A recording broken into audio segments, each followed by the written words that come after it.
Alright guys, we're going to do LeetCode problem of the day for December 14th. Okay, this is the classic house robber problem. It goes like this, 198 house robber. Now I've done this before quite a few times, but we're going to go ahead and do it again. It says you are a professional robber planning to rob houses along a street. Each house has a certain amount of money stashed, stashed. The only constraint from stopping you from robbing each of them is that adjacent houses have security systems connected and it will automatically contact the police if two adjacent houses were broken into on the same night. Given an integer array nums representing the amount of money of each house, return the maximum amount of money you can rob tonight without alerting the police. So it says here your output for this array is 1, 2, 3, 1. The output will be 4. It says rob house 1 and then rob house 3, so 1 and 3, then that totals to 4, and that's the maximum amount. Now you could rob 1 and 1, you could rob 2 and 1, you can rob 1 and 3, and you can rob 2 and 1. So those are all combinations to consider, and it says okay, the best you can rob is going to be 1 and 3, which is 4. Here it says the best you can rob is 2, 9, 1 is 12. Of course, you have your varying combinations, 7 and 3, 7 and 1, 2, 9, 1, 2.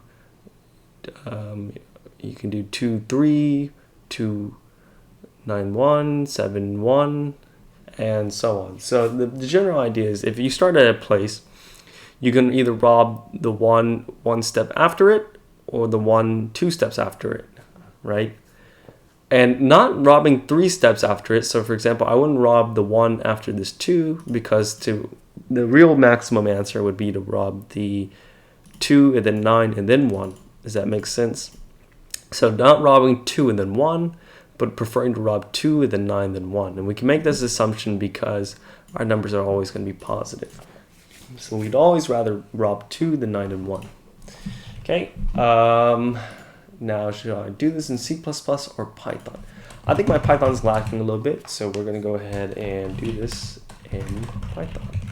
So again, our goal, return max amount can rob. Our inputs, we're given parameter 1, the houses to rob from. Output, return max amount can rob.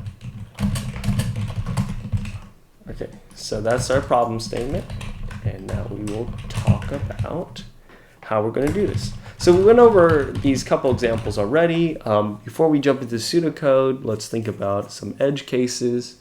So in the case of nums of length 1 or 2, you just simply pick the max number. When it comes to something of length 3, though, you start getting a little more complicated. So let's write that. For length of nums less than or equal to 2, return max nums. So that's pretty straightforward.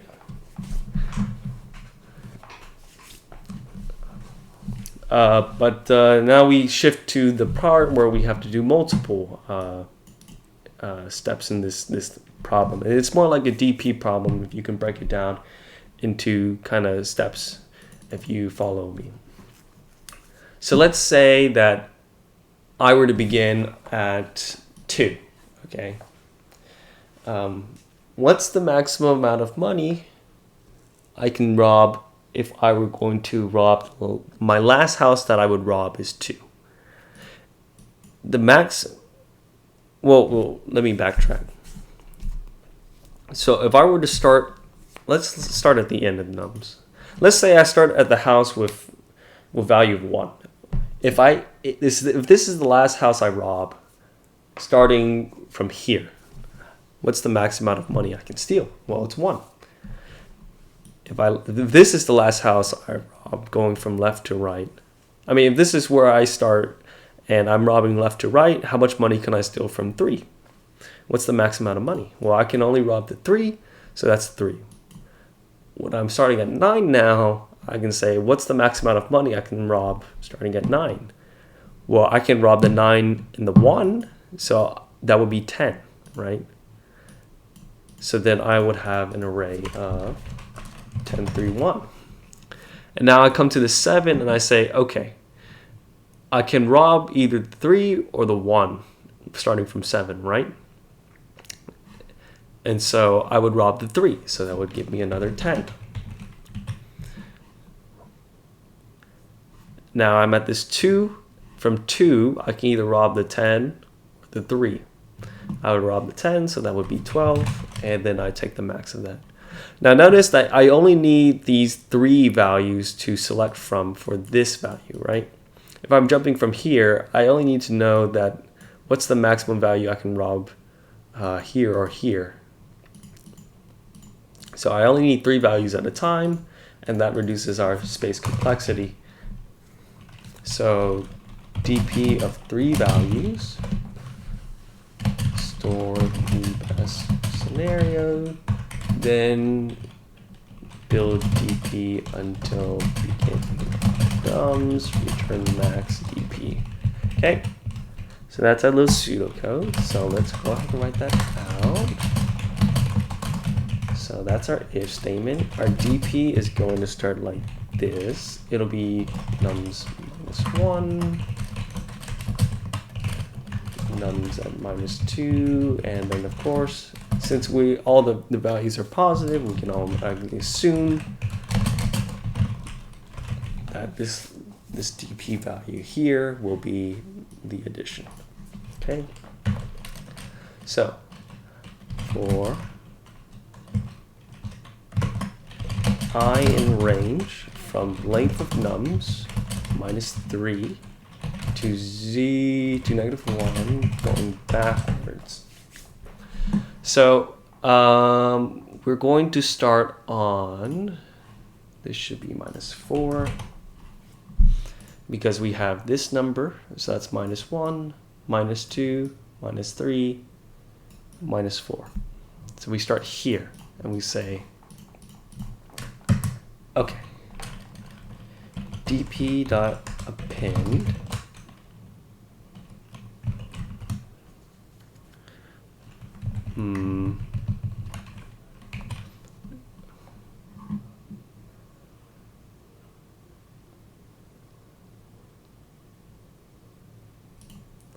let's make this a deck.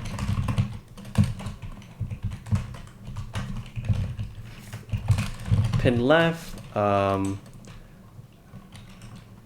let's do nums at I plus the max of dp at 1, dp at 2. So these 2 values, and then dp.pop the rightmost value, because we don't need to know the rightmost value. Of course, we can keep it if we want to, but it's much faster. We just pop it off. Like we said, we only need the 3 values, so that's what we're doing. So I'm the 7, and I select the max between these 2 values here, and then I add that to the queue, and then pop this 1. So now I have 10, 10, 3, and then here I select the best, and so on. So I'm going to return the max of DP. Okay. Now that should be it. Making sure I have my indexes right here. So this is the last number. Last 3 numbers. -3 plus -1. So then we're at the 4th number here. Okay, so we run this. We should have our correct answer. Okay, so let's add a couple more test cases to make sure that we're hitting our correct answers. And now in the real technical interview, these test cases should generally be kept small, just in case. So something like this, where I select these 2 opposite numbers. I already have something where I select the 2 in-between numbers. And of course, let's do a case where it's 3 length, and this is going to be 9. Okay. And they all pass. So we're going to return that. And that is our accepted solution. So it beats about 83% on solutions. It beats 66% in memory. So it's generally pretty fast. All right.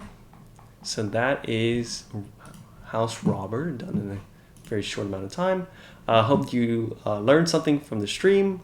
And, if you have any questions, shoot a comment down below and let me know what you think. All right. Thanks for watching.